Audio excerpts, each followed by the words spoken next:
Hello students, मैं Satyadev sir के group of ITI के ऑनलाइन क्लासेस में आपका स्वागत करता हूं। मैं आज आपको ऑब्जेक्टिव क्वेश्चन ट्रेड फीटर का आंसर के साथ देने जा रहा हूं, जो आपके आने वाले एग्जामिनेशन में इम्पोर्टेंट साबित होंगे। आज का इम्पोर्टेंट एमसीक्यू स्टार्ट करते हैं, जो 101 से 120 तक है। आज का पहला क्वेश्चन फाइल से है। What is the reason for scratches produced on filed surface? File वाली सरफेस पर खरोंच चिप्स के उत्पादन का कारण क्या है? ऑप्शन पढ़ लेते हैं। Pinning, glazing, file bite, warping. इस क्वेश्चन का आंसर समझने के लिए आपको इमेज हम दे रहे हैं, उस इमेज के माध्यम से आपको इसका आंसर बताएंगे। यहाँ देखिए, एक इमेज है, फाइल का फिगर है। इस फाइल के ऊपर में क्या है? पिनिंग। पिनिंग समझ लेते हैं। फाइलिंग करते करते फाइल के दांतों में, फाइल के यहाँ पर क्या है? दांत है। फाइल के दांतों में छोटे छोटे कण फंस जाते हैं, जिससे इस दोष के कारण फाइल्ड वाली सतह पर खरोंच चिप्स का निशान बन जाता है और फाइलिंग के कारण सतह पर खरोंच का निशान दिखाई देता है। तो यह जो क्वेश्चन था हमारा, फाइल वाली सरफेस पर खरोंच चिप्स के उत्पादन का कारण क्या है, तो इसका आंसर क्या होगा? ए, पिनिंग। नेक्स्ट क्वेश्चन जो है अगला, what is the name of chisel? इस छेनी का नाम क्या है? ये जो इमेज में जो चीजल दिया हुआ है, इस चीजल का नाम आप लोगों को बताना है। ऑप्शन पढ़ते हैं। A, flat chisel, B, web chisel, C, crosscut chisel और डी, डायमंड पॉइंट चीजल। यह चीजल फ्लैट चीजल भी नहीं है, क्रॉसकट चीजल भी नहीं है, डायमंड पॉइंट चीजल भी नहीं है। यह जो इमेज में जो चीजल दिख रहा है, इस चीजल को हम लोग कहते हैं वेब चीजल। इसीलिए इस चीजल के पास में एक वर्कपीस रखा हुआ है और इस वर्कपीस में ड्रिलिंग है, क्योंकि वेब चीजल का उपयोग हम लोग ड्रिलिंग के पश्चात होल को साफ करने के लिए करते हैं। इसलिए इसका आंसर होगा बी, वेब चीजल। अगला क्वेश्चन है, why slight convexity is given on the face of hammer?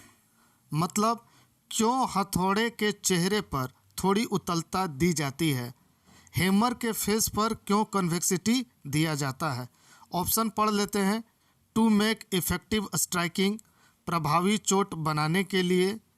Next, to avoid digging of the edge, किनारे की खुदाई से बचने के लिए।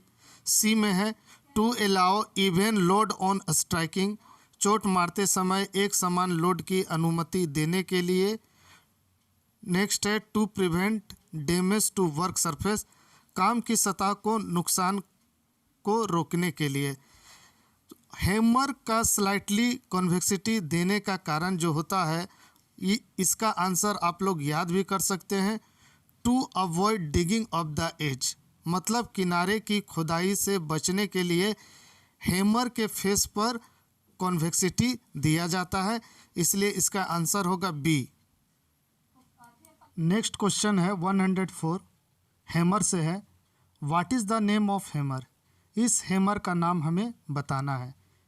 चित्र में जो हैमर दिख रहा है, इस हैमर का नाम हम लोग को बताना है। ऑप्शन पढ़ लेते हैं। A, mallet hammer, B, ball pin hammer, C, cross pin hammer और डी, स्ट्रेट पिन हैमर। इस हैमर का आंसर बताने से पहले इसके पार्ट्स को भी हम लोग जान लेते हैं। हैमर के इस भाग को हम लोग फेस कहते हैं। हैमर का वह भाग जिसमें हैंडल फिट होता है, यानी हैंडल जिस होल में फिट हो रहा है, उस होल को हम लोग आई होल कहते हैं और इस भाग को चिक कहते हैं। और हैमर का यह निचला सिरा जो पिन है, तो यह पिन जो है क्रॉस में बना हुआ है, हैंडल के लंबवत में है। इसलिए इमेज में जो हैमर दिया हुआ है, यह हैमर क्रॉस पिन हैमर है। इसलिए 104 का आंसर होगा C, cross pin hammer. Next 105 question number है, what is the name of angle between the axis of chisel and job surface while chipping.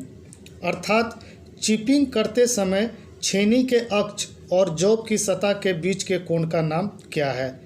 यानी चिपिंग के समय छेनी के अक्ष और जॉब की सतह के बीच के एंगल को बताना है। पहले चिपिंग किसे कहते हैं वह भी समझ लेते हैं। तो चिपिंग वह ऑपरेशन है जिसमें जॉब की सतह से धातु की मोटी परत को चिप्स के रूप में काटा जाता है। अब ऑप्शन पढ़ लेते हैं। ऑप्शन दिया हुआ है A rake angle, B point angle, C clearance angle, D angle of inclination. इसका आंसर देने से पहले एक इमेज आप लोगों को दिखाते हैं। उस इमेज के माध्यम से इसका आंसर हम लोगों को देने में आसानी होगा। यहाँ देखिए, यह जॉब की ऊपरी सतह है और यह जॉब की निचली सतह है। तो ऊपरी सतह और चीजल के अक्ष के बीच का जो कोण होता है उसे जो गामा से दिया गया है उसे हम लोग रैक एंगल कहते हैं। लेकिन यहाँ पर कहा गया है कि चिपिंग करते समय छेनी के अक्ष और जॉब की सतह के बीच का कोण, छेनी के अक्ष और जॉब की सतह, तो जॉब की सतह यह है और छेनी के अक्ष ये कोण पूछ रहा है। ये इस एंगल को हम लोग कहते हैं एंगल ऑफ इंक्लिनेशन। इसलिए इसका जो आंसर होगा वो डी होगा, एंगल ऑफ इंक्लिनेशन। अगला क्वेश्चन 106 नंबर मेटल से है। What is the property of metal that permits no permanent distortion before breaking. अर्थात धातु की वह प्रॉपर्टी क्या है जो टूटने से पहले कोई अस्थायी विकृति की अनुमति नहीं देता है। यहाँ ऑप्शन है ए टेनासिटी। आप लोगों ने धातु का मैकेनिकल प्रॉपर्टीज़ में पढ़ा होगा। टेनासिटी धातु का वह गुण है जिसके कारण उस पर खिंचाव बल पर भी वह आसानी से टूटता नहीं है। हार्डनेस भी आप लोगों ने पढ़ा होगा। धातु का वह गुण जिसके कारण यह कटने, घिसने या खुरचने का विरोध करता है। जबकि टफनेस धातु का वह गुण होता है जिसमें धातु को बार बार मोड़ने पर भी टूटने नहीं देता है। लेकिन यहाँ पर क्वेश्चन है, धातु की वह प्रॉपर्टी क्या है जो टूटने से पहले कोई अस्थायी विकृति की अनुमति नहीं देता है। तो वह धातु जो टूटने से पहले कोई अस्थायी विकृति की अनुमति नहीं देता है उसे हम लोग कहते हैं ब्रिटलनेस। इसको आप लोग याद रख लीजिएगा कि धातु की वह प्रॉपर्टी क्या है जो टूटने से पहले कोई अस्थायी विकृति की अनुमति नहीं देता है। इसलिए इसका आंसर होगा सी, ब्रिटलनेस। अगला क्वेश्चन है डेप्थ माइक्रोमीटर से। Name the part marked as X in depth micrometer. अर्थात गहराई माइक्रोमीटर में एक्स के रूप में चिन्हित भाग को नाम बताएं। यह जो एक्स जो भाग है इस भाग का नाम हम लोगों को बताना है। तो डेप्थ माइक्रोमीटर का उपयोग हम लोग किसी जॉब के स्लॉट, छेद या ग्रूव की गहराई का माप लेने के लिए उपयोग करते हैं। पहले हम लोग इसका ऊपरी पार्ट को जानते हैं। ये हिस्सा को हम लोग क्या कहते हैं? यह हिस्सा को हम लोग कहते हैं रेचेट स्टॉप। रेचेट स्टॉप के नीचे में आ जाते हैं तो इसे हम लोग क्या कहते हैं? थिम्बल कहते हैं। आउटसाइड माइक्रोमीटर भी पढ़े होंगे तो उसमें भी हम लोग क्या, रेचेट स्टॉप के पीछे में क्या था? थिम्बल था। और थिम्बल से इधर नीचे आते हैं, इस भाग को हम लोग स्लिप कहते हैं। और स्लिप के नीचे में जो एक्स पूछ रहा है इस भाग को हम लोग कहते हैं लॉक। इसलिए इसका आंसर होगा बी, लॉक। अगला क्वेश्चन है 108 नंबर टेप से है। Why the hand taps are chamfered at the lead. अर्थात क्यों हैंड टेप लीड पर चेम्फर किए जाते हैं। हैंड टेप से है, आप लोगों ने हैंड टेप पढ़ा होगा। हैंड टेप में 3 टेप का सेट होता है जिसमें टेपर टेप होता है, इंटरमीडिएट टेप होता है और बॉटमिंग या फिनिशिंग टेप होते हैं। टेपर टेप में क्या होता है? 8 से 10 जो उसकी चूड़ियाँ होती है वो चेम्फर्ड रहती हैं। इंटरमीडिएट में 3 से 5 और बॉटमिंग में 1 से 2। तो यह चेम्फर्ड क्यों किया जाता है? ऑप्शन है ए अलाइंगिंग के लिए, बी फिनिशिंग के लिए, सी स्ट्रेंथिंग के लिए और डी ग्रिपिंग के लिए। तो हैंड टेप लीड पर चेम्फर किया जाने का कारण होता है अलाइंगिंग, इसलिए इसका आंसर होगा ए, अलाइंगिंग के लिए। अगला क्वेश्चन है 109, what is the name of drilling machine. इस ड्रिलिंग मशीन का नाम क्या है। फिगर में दिया गया जो ड्रिलिंग मशीन है, इस ड्रिलिंग मशीन का नाम बताना है। ऑप्शंस है A, pillar drilling machine, B, gang drilling machine, C, bench drilling machine और D, radial drilling machine. Figure में देखो, यह ड्रिलिंग मशीन जो है ये पिलर वाला ड्रिलिंग मशीन है, इसलिए इसका जो आंसर होगा ए, पिलर ड्रिलिंग मशीन। अगला क्वेश्चन 110 है माइक्रोमीटर से, what is the reading of an outside micrometer British micrometer का इसका रीडिंग बताना है। तो इस रीडिंग को बताने के लिए सबसे पहले हमको समझना होगा इसका जो ग्रेजुएशन यहाँ पर दिया हुआ है, इस ग्रेजुएशन वाले भाग को हम लोग क्या कहते हैं, स्लीव कहते हैं। स्लीव पर ये ऊपर वाला जो है इसको हम लोग मेन डिवीज़न बोलते हैं और इसको हम लोग सब डिवीज़न कहते हैं, और इधर वाले ग्रेजुएशन को हम लोग थिम्बल डिवीज़न कहते हैं। तो मेन डिवीज़न पर ब्रिटिश माइक्रोमीटर में 1 इंच को 10 भागों में बांटा जाता है। तो यहाँ पर मेन डिवीज़न में हमें 3 दिख रहा है, तो इसको 3 को हम लोग 0.1 से मल्टीप्लाई करेंगे तो मेन डिवीज़न का वैल्यू आएगा 0.3। फिर सब डिवीज़न को हम लोग को मल्टीप्लाई करना होगा 0.025 से, तो इसका जो वैल्यू आएगा 0.050। फिर देखते हैं थिम्बल डिवीज़न पर 9 नज़र आ रहा है, 9 को हम लोग इसका लिस्ट काउंट से मल्टीप्लाई करेंगे। ब्रिटिश आउटसाइड माइक्रोमीटर का लिस्ट काउंट होता है 0.001 इंच, तो 9 को 0.001 इंच से मल्टीप्लाई करेंगे तो इसका आंसर आएगा 0.009। तो मेन डिवीज़न, सब डिवीज़न और थिम्बल डिवीज़न तीनों को जोड़ने के बाद जो हमारा आंसर आएगा वो आएगा सी, 0.359। इसलिए 110 का आंसर क्या हो जाएगा, सी, 0.359। अगला क्वेश्चन 111 है, what is the accuracy of vernier bevel protector. Vernier bevel protector की सटीकता क्या है। हम लोग वर्नियर बेवल प्रोटेक्टर पढ़े हैं, इसका उपयोग कोण मापने के अलावा मशीन की वर्क टेबल पर वर्क होल्डिंग डिवाइस के रूप में भी किया जाता है। लेकिन यहाँ पर पूछा क्या जा रहा है, एक्यूरेसी वर्नियर बेवल प्रोटेक्टर का पूछा जा रहा है। तो इसको हम लोग याद रख लेंगे कि वर्नियर बेवल प्रोटेक्टर की जो एक्यूरेसी होती है वह होता है 5 मिनट, इसलिए इसका आंसर होगा सी, 5 मिनट्स। अगला क्वेश्चन है 112 वर्नियर कैलिपर से है, what is the reading of vernier caliper. यहाँ पर रीडिंग दिया हुआ है वर्नियर कैलिपर का, इस रीडिंग को हमें बताना है।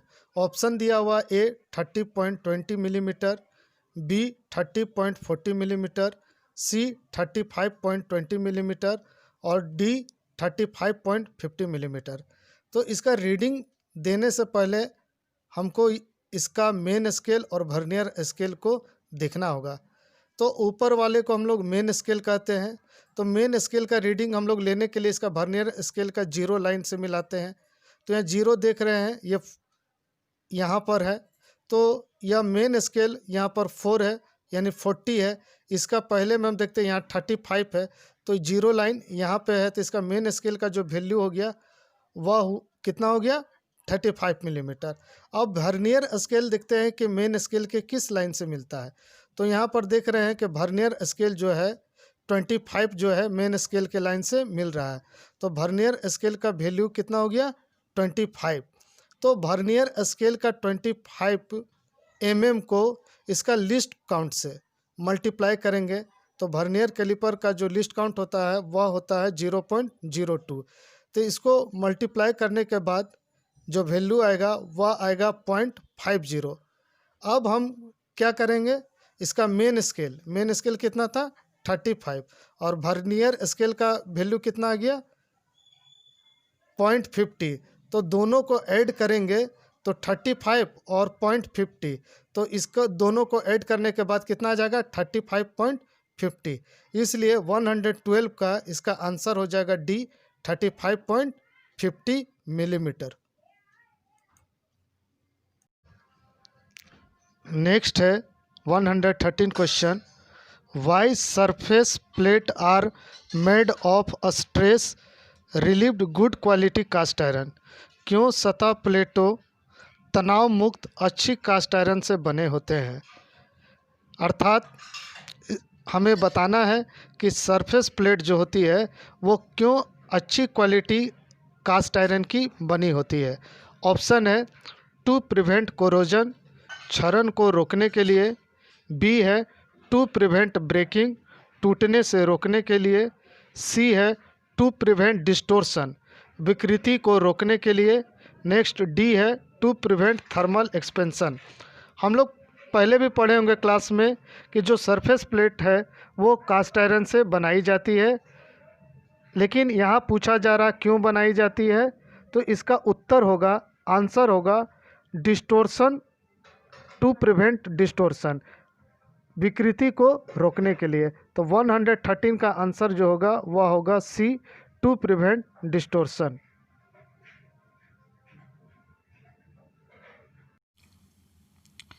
अगला क्वेश्चन है 114 नंबर, पैरेलल ब्लॉक से है। क्वेश्चन है what is the main advantage of adjustable parallel block. Adjustable parallel block का मुख्य लाभ क्या है। हम लोग पढ़े होंगे क्लास में एडजस्टेबल पैरेलल ब्लॉक का क्या काम होता है।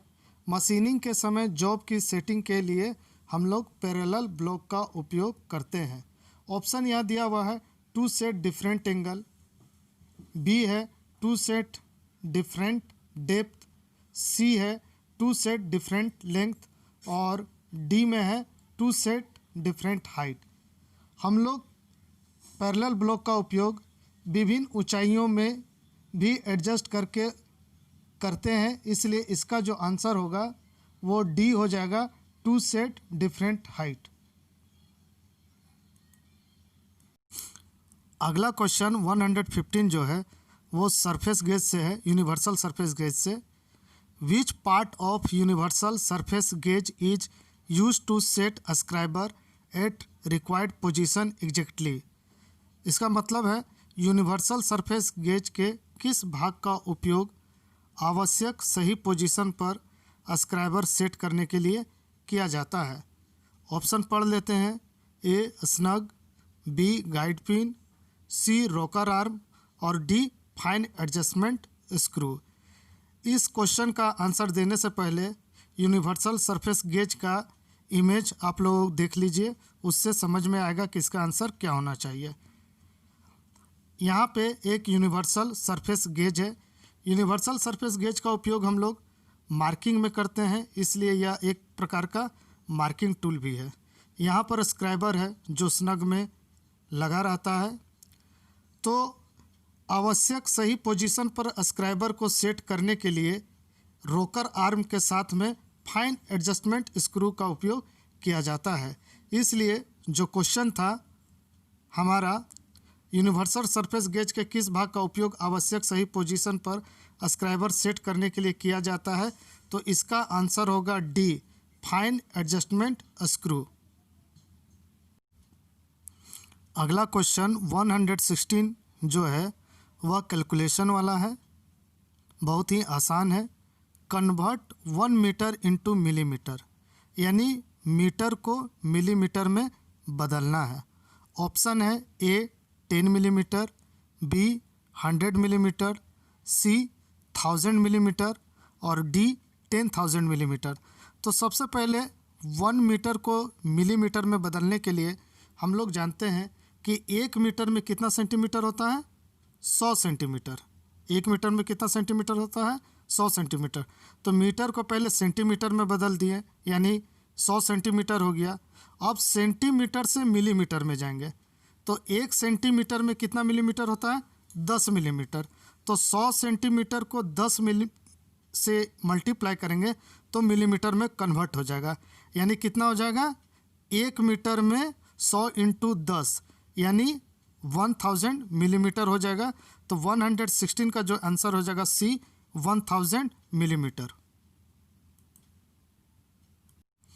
अगला क्वेश्चन 117 जो है भी ब्लॉक से है। What is the name of भी ब्लॉक? इस भी ब्लॉक का नाम हमें बताना है। हम लोग पढ़े होंगे भी ब्लॉक क्या है, एक मार्किंग टूल है जिसका उपयोग हम लोग इस भी खांचे में क्या करते हैं, बेलनाकार जॉब को रख करके मार्किंग का काम करते हैं।